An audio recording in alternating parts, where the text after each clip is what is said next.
Oh, hey there. So here are for a double feature. Another review. We're talking this time about I think this is the first slasher movie we have reviewed. Inside 2008, I believe. 2007. 2007. That's right. Martyrs was 2008. Mm-hmm. Anyway, 2007. The French. second new French extremity movie. The second new French extremity movie. So the fact that it was a slasher was interesting. Like I went into this movie not really know much about it. I just knew that after I watched Martyrs for the first time, everyone's like, "Oh, if you like Martyrs, you should check out Inside. Do you like French movies with a bunch of crazy shit in them?" But I didn't expect it to be a slasher, which it turned out to be, which is interesting because slashers are historically cheesy, big budget, easy money. No, not that. Well, yes, it did definitely become that with many of the later Nightmare on Elm Street and Friday the 13th movies, and when a lot of the '90s revival. Also, slashers generally have a large emphasis on sex too. There was really none of that in. Oh yeah. Inside. There wasn't really. Well, I guess there was. Yeah, well, there was actually pregnancy, but not sex. Yeah. Sex was. Not really a part of it.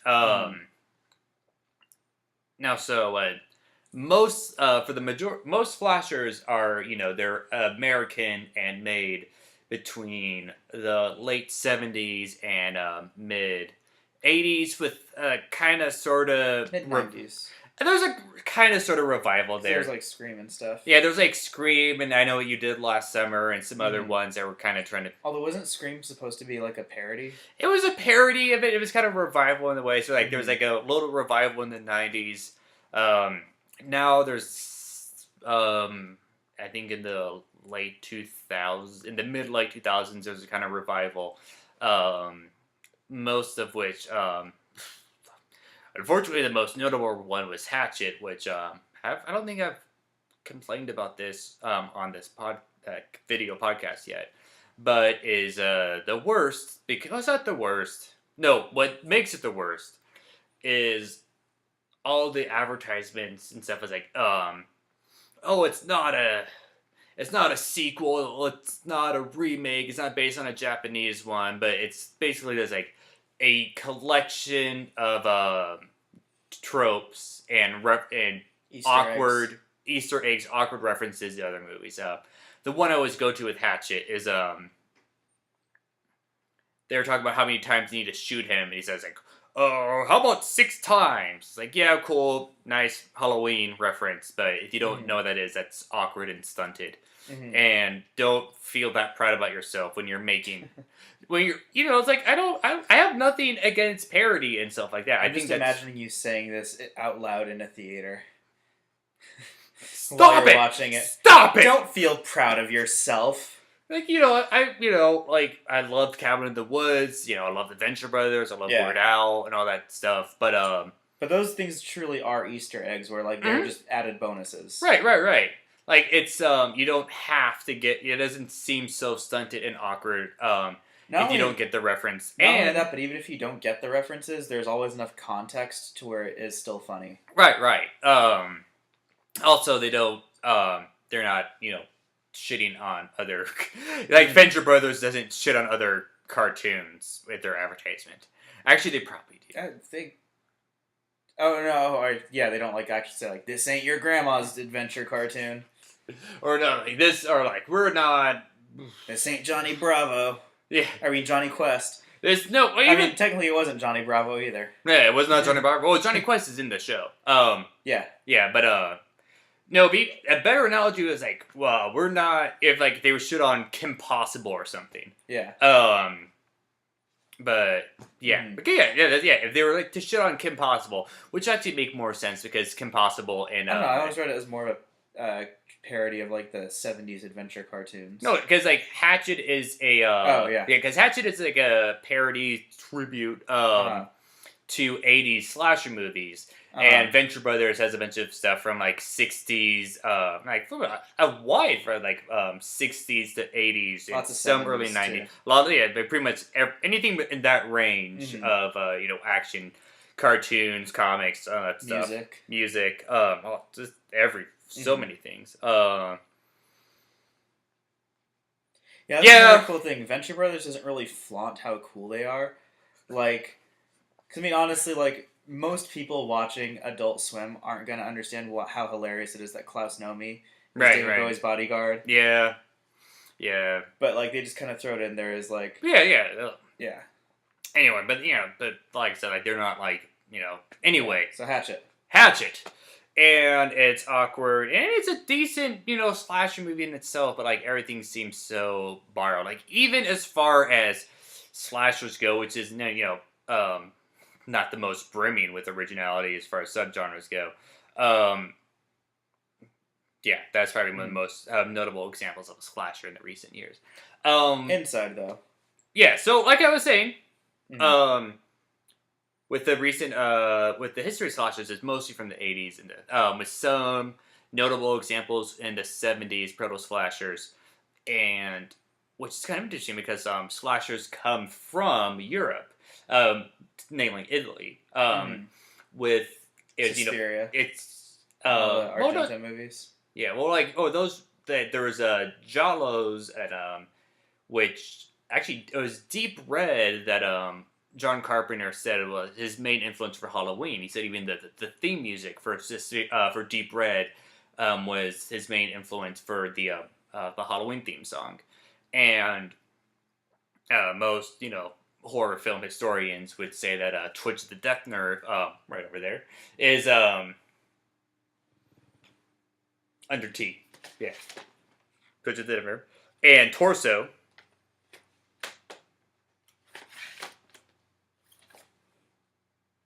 are by Sergio Martin and Mario Bava are generally regarded as the movies that really codified the slasher genre, which was you took the Giallo, which at the time was more focused on like detective work and like the murders were there, but it's more like a detective story. Actually, the term Giallo comes from the tint, the kind of the yellowish tint from old mystery novels. Mm-hmm. It means yellow. So yeah, it's like that kind of stuff, the Gumshoe Detectives, Murder, She Wrote stuff, and that was where the movies were most so. And then Mario Bava, along with other people, kind of took a page from exploitation movies and gore flicks and kind of combined the two to make the slasher subgenre. So like it started in Europe. And then kind of moved over to America with Texas Chainsaw Massacre, the Friday the 13th series, and Halloween being the real major starters in that. And most of the locations for these movies, for more slasher movies, they seem very American in a way. Like there's the summer camps and stuff. Summer camps, high schools, like most pop culture, which dominates most culture, is youth culture. Mm-hmm. Like it's what's being targeted to teenagers. Mm-hmm. Most movies are made targeted for teenagers. What's on TV, they're targeting teenagers. Fashion trends, they're targeting teenagers. There's big American. There's the big American cities. New York City is a popular one for. For some slashers. I know there was Jason Goes to New York, which I know you've never seen and don't really bother. But the fun thing about Jason Goes to New York is 90% of the movie he's on a boat, and at the very end he goes to New York. That's a lot of the fan name for that is Jason Takes a Cruise. Nice. He does ends in New York, and like the director was like, "Yeah, we didn't have a budget, and shooting New York is super expensive, so we got like one Times Square shot." Nice. No, it was not nice. But anyway, in Halloween, one of the main focus, although it was shot in Pasadena, John Carpenter said his big thing was he's going for like middle America small town, which is why he was saying how one of the biggest focuses and when he was shooting in Pasadena was like, try not to get any palm trees. Just like don't get any palm trees all over Pasadena. Like this small town, like even now, people refer to, small, or at least, conservatives refer to small towns as real America, as they call it. Campsites, all this stuff. with like stuff like the Texas Chainsaw Massacre, and all the movies that kind of inspired by that, there is this almost uniquely American style of horror, which is this fear of the southern backwoods. Mm-hmm. Like there's, and that might go back to like even like Hansel. It's in European countries, like Hansel and Gretel, the witch lived in the middle of the woods. Mm-hmm. Like there's danger in the woods in unknown areas, Mm-hmm. but very American, even though it was based in European art. So then it was kind of funny that the best example of this movie, this subgenre, was a French movie. Set again, France, having some horror, but mostly like the art, the noir stuff, and not so much slasher. So you're talking about Inside. Talking about Inside. Made within the last decade. I'm trying to do the math here, but yeah, too late. Too late for that. It actually was voted as one of the best horror movies of the decade. Yeah, it did. Yeah, it was a slasher movie. And it was like filmed through a very similar lens with the. Actually, High Tension was also a slasher movie. High Tension wasn't as good. Did you ever see High Tension? No.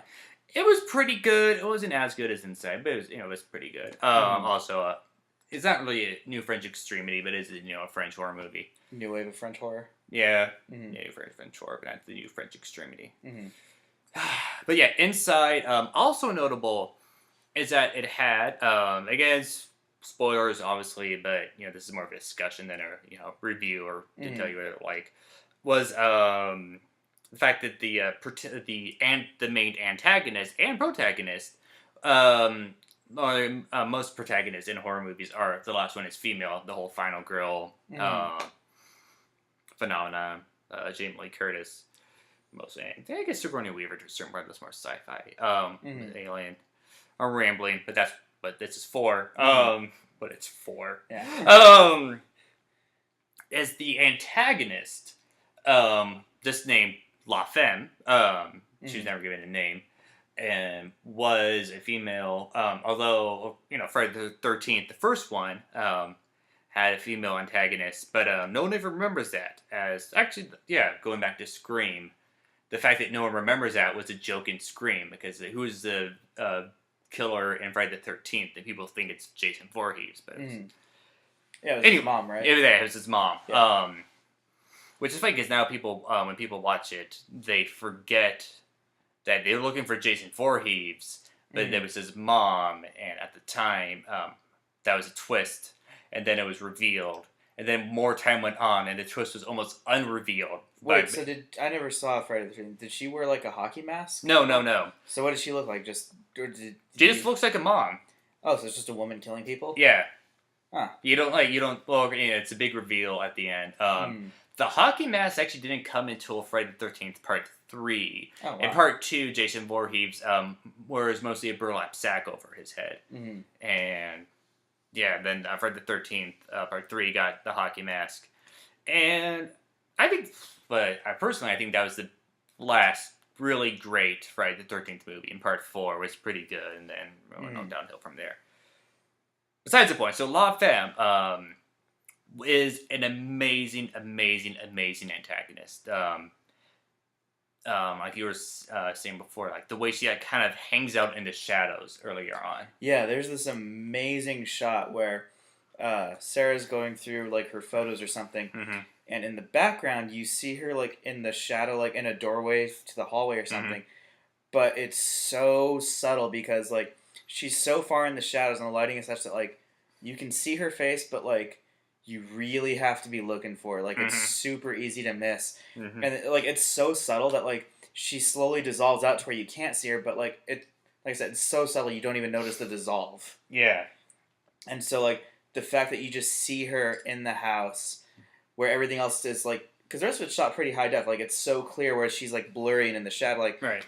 Oh, it was so good, especially like after you already saw how creepy she was, like standing, on the porch and trying to punch her way in. Right. Oh, there's like as it's called, the wham line. If anyone those TV tropes. The lime line is the line that really kicks the movie over into overdrive. Yeah, where she's like, your husband is dead. Yeah, it's like, I don't know, my husband. Like, no, your husband's not here. He's dead. Yeah. Fuck. Anyway, but what is true, before I was talking about the American thing, what is true about a lot of slashers movies is, especially in the 80s, a good amount of them are pretty cheaply made, and there was definitely a trend of like more comedic stuff, but this was just very, very hard, like Martyrs, very serious in tone, very well done. Like shot in HD. The acting was great. One thing I also like about the new French Extremity, I don't think we talked about it in Martyrs. No, we did not. Is how everything is very crisp and high def, but without the newer trend in horror movies where everything is blue tinted. Yeah. Yeah, I hate that. It works out sometimes, but it was just everything is so fucking blue. No, it didn't have like the overuse of blue, and it didn't have a new metal soundtrack. It did not have a new metal soundtrack. It was more like kind of like creepy dub. Yeah, or like experimental. Yeah, it's like kind of like experimental, like kind of like actually kind of reminds me of Sasha Gray's projects. Like her ambient. Telecine? Yeah, Telecine. Yeah, like kind of like the experimental ambient dub sound. Yeah. Anyway, like Throbbing Gristle gone modern. Yeah. Like the more like a dubby Throbbing Gristle, not dubstep. Yeah. Dub. Yeah. Big difference. Although there was a dubstep soundtrack to a Serbian film. Well, there actually is like some of the European dubstep. It actually doesn't do the like wah wah wah wah stuff. Like it actually is all about like atmospherics. Right. Some of it actually would work really well in a horror movie. Yeah, totally. No, they had a great sound.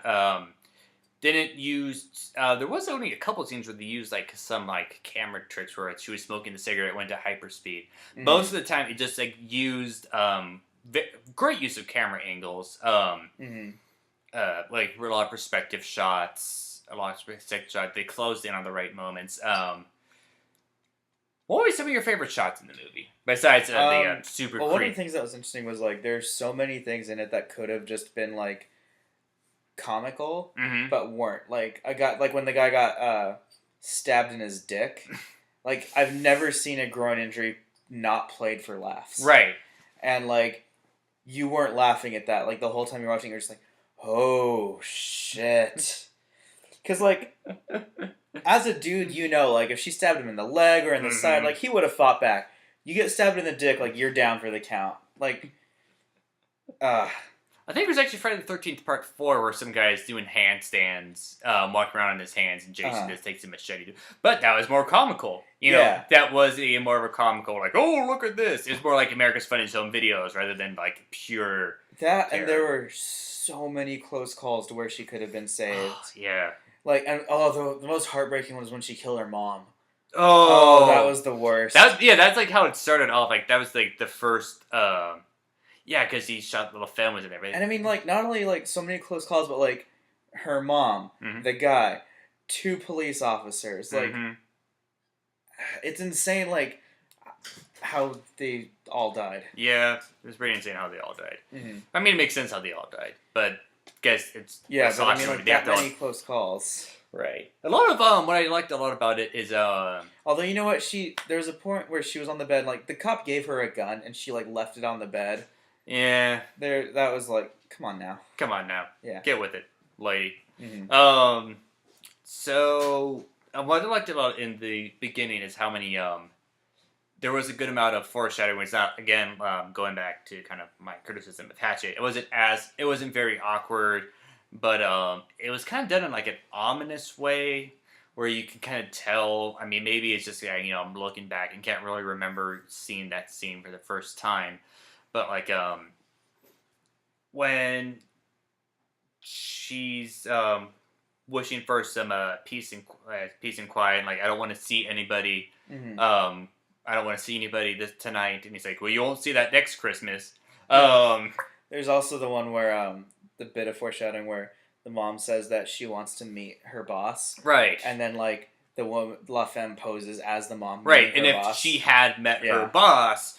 then undoubtedly probably she would have just said no. Wait, the boss said, wait a second, you're not her mom at all. Mm-hmm. And the boss should have known La Femme was clearly not old enough to be her mom. But yeah. So, well, she is 50, the actress. She looked younger though. Yeah, but she's 50, so. Well, good for her. Yeah. So she is technically old enough to be your mom, I guess, because Sarah looked, what, like, mid to late 20s? Yeah, she could definitely be the 25. Anyway, so, back to the movie. One trope that you don't really see that much in movies, horror movies, was that the protagonist was pregnant, and there were so many fetal shots. Like Poltergeist, talk about the parental fears. It's like every woman who's pregnant is just like constantly terrified that they're gonna do something to the baby that's gonna mess it up, and so having this many close calls with the ready to pop baby, even like the first well, I guess it wasn't that fetus, but in the opening car crash, where later we found out it was LaFemme's baby that was that was killed in the impact. Mm-hmm. Yeah, the CGI renderings of the baby were subpar. In the nightmare where the baby pops out of the mouth, Mm-hmm. Yeah, I mean, this is a really good movie, so I have to nitpick things because that's what I do because I can't be happy about anything. Like the more it's totally true. Like the more I enjoy something, the more I'll nitpick it because if something's awful, I don't have to nitpick. I can just say, "Look at this horrible movie," or whatever it might be, song, whatever. One thing I wanted to ask you about with Inside. One of the things you talked about, like the best way to describe New French Extremity is art house concept with exploitation levels of gore. Right. Allie my girlfriend felt like the movie was just sort of an excuse to have like a scissor C-section scene. Like she thought it was mostly just about the gore. What do you think like the larger, like the art house concept of Martyr, or not, of Inside would be? Well, how do I say this? I don't think there was... there definitely was exploitation levels of gore. I would say it's art house execution of the gore. The gore definitely was... what would the difference be then between like this and like exploitation? The quality of it. The amount of detail put in there. I guess to a certain point the mood... to a certain point the mood of the movie exploitation tends to be... Yeah, exploitation's never really taken seriously. Right. Tends to be, to a certain degree, not as much. Definitely, you can't deny that the focus of the movie was to show this much gore. And, so, the point of the movie is a bunch of violence. But it's not as, philosophically heavy as Martyrs, no doubt. It is the movie's, even this from the beginning, the happier beginning. Well, even Martyrs, like, I didn't even really, the first time I watched it, I didn't even get the concept, and then, like, the more we talked about it, the more I realized, like, how much there actually was going on with the story. Yeah, with, Inside, It's like Martyrs, even though there is, like, this great concept and story, so much of the movie is just gore and beating up that it's really easy to miss. Yeah, totally. It is part of the, it is a slasher movie, it is a horror movie. A lot of the movie is... Also, with as much as Sarah got just beaten and abused in that movie, she really should have miscarried, like, several times. Yeah! Like, I know La Femme wanted the baby for herself, but, like, really everything she did was not conducive to saving that baby. Yeah, you have to wonder... herself. You have to wonder... Oh, obviously, she's not thinking very straight. Yeah. You have to wonder what the state of the... You don't ever find out, because... Oh, there's that last shot where she's just, holding the baby, rocking back in the chair with her... That was a pretty awesome scene with the, where her face was burned off. And that scene was a bit comical in a way, doesn't it? It's kind of action movie-ish, where, the femme's doing, like, the victory smoke, and just takes, like, a can of, whatever it was, and burns her face off. You have to wonder, like, if the baby, like, was alright. Or you don't even know if the baby was alive when she took it out. Yeah, It really. she could have easily been holding the dead baby.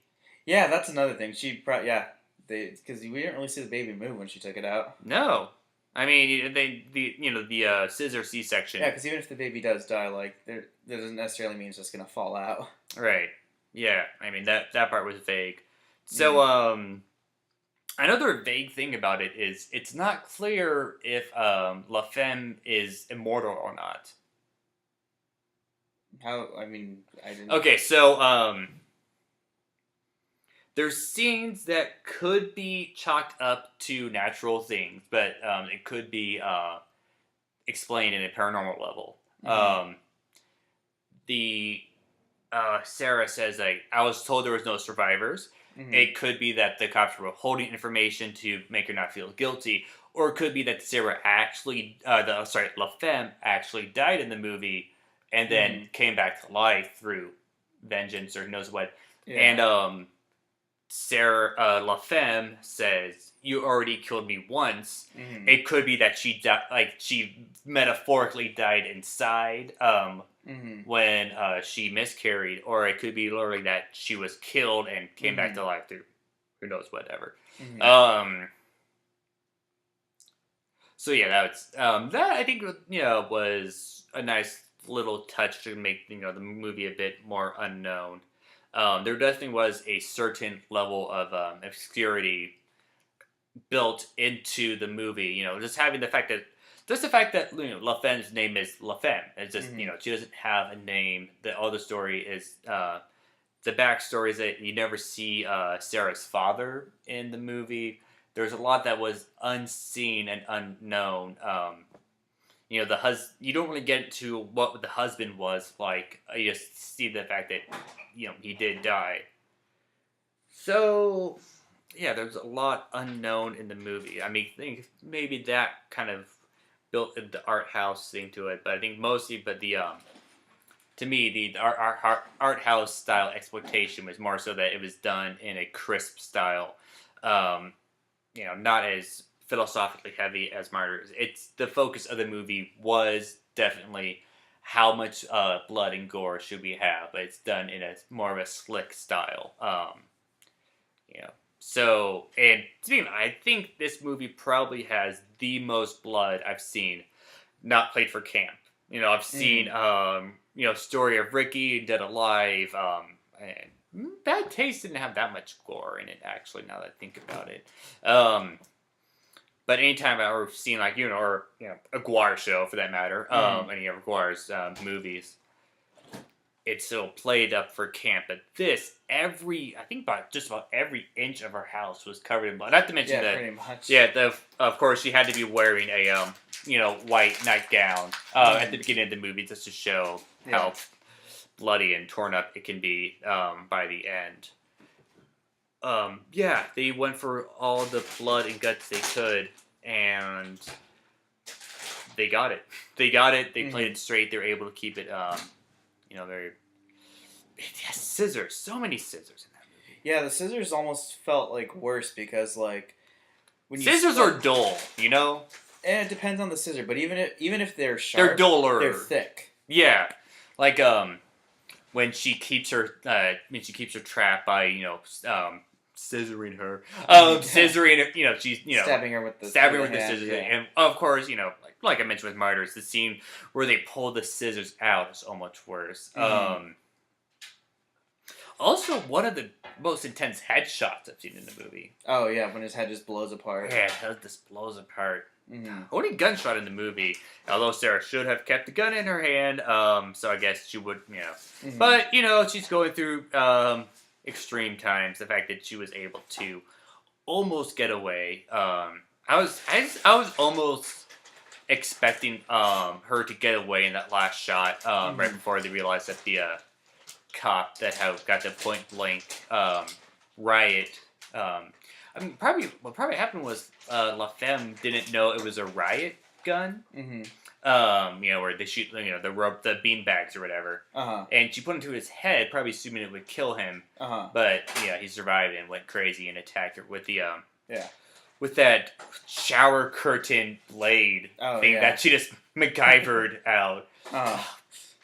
I also like the fact that, although, she did lose the battle in the end, She put up a fight. oh yeah, yeah, even in the tradition of Final Girls, the most things that Final Girls can do is run away, from her attacker and not die by, Yeah, that's another thing. I do feel like there could have been several like escape attempts. Like she could have yeah, left that house several times. a couple times, but didn't. Yeah. And yeah, so she definitely was a stronger protagonist. Like most other Final Girls, like Jamie Lee Curtis, they escape pretty much just, or Sally Hardestein from Texas Chainsaw Massacre for that matter. They escape pretty much just by running away and not dying. She put up a fight, so it's kind of a double subversion of the normal Final Girl role, where she put up a fight, but at the end still died. Did she? Huh, I guess you never saw her. Yeah, but I guess you couldn't survive that. Well, they show her dead at the end. That's right. They do show her dead at the end. They do show her dead at the end. I starting to remember if they explicitly showed her dying. But yeah, obviously you can't get a scissor. I was almost when you're doing that when the build up to the scene was so great because like because they had done like multiple false starts to the scissor to the actually cutting out. There's multiple scenes where it almost happened. So like you almost get to the idea like, okay, it's not going to happen, but then they build up to it and it just went silent, and it's like, oh nope, yeah, they're doing, yep, there it goes.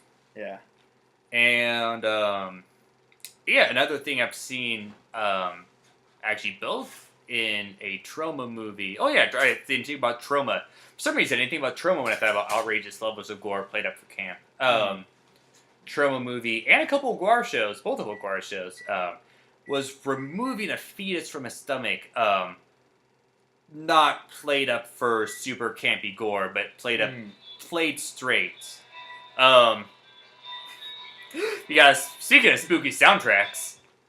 Hello? Sorry. Hi. Yeah. I'm just gonna keep that in. That seems fun. No, like having it played straight.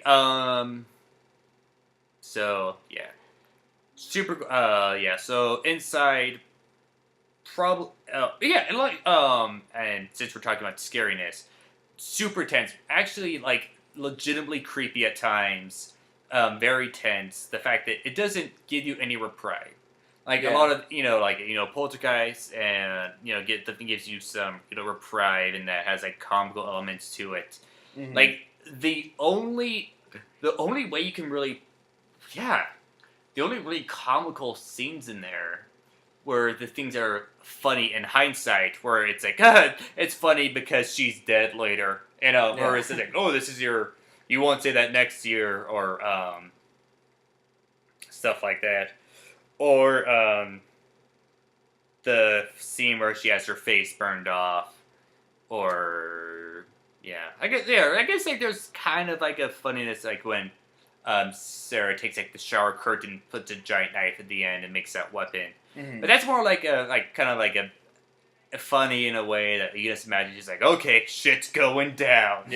Standing up for herself. Oh yeah. I mean, I'd be remiss if I didn't mention the fucking DIY tracheotomy to stop yourself from choking on your own blood.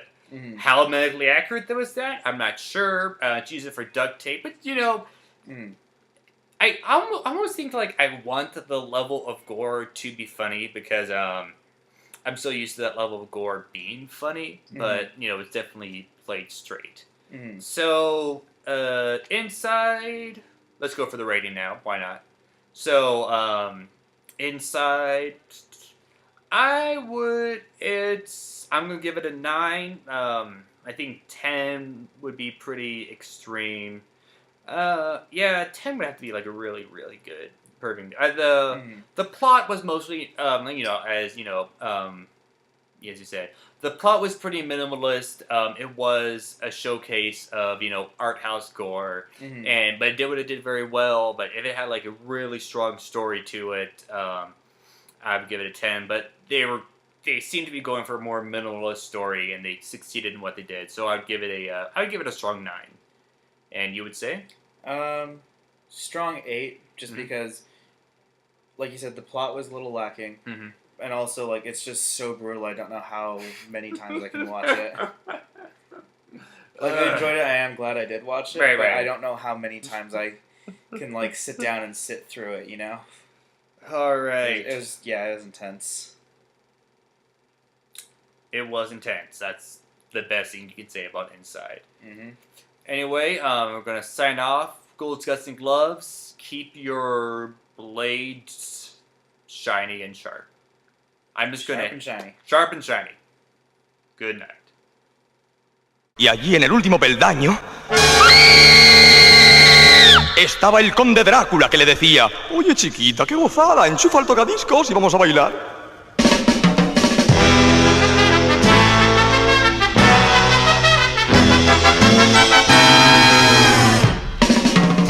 Soy un Drácula yeye que a nadie asusto. Si no tiemblan ante mí no me disgusto.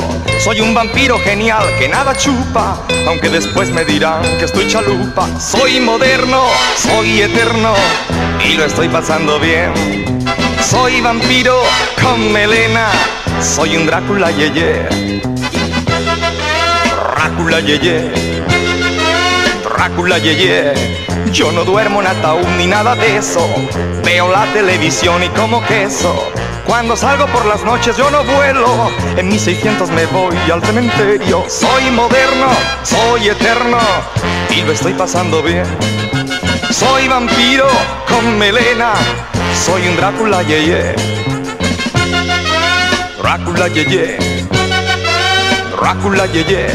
Soy un Drácula amigo de los hippies. Tomo whisky, hago go y hago pipi. Cuando salgo por las noches vuelvo pronto, porque tengo miedo que me salga el coco. Soy moderno, soy eterno y lo estoy pasando bien. Soy vampiro con melena, soy un Drácula yeye.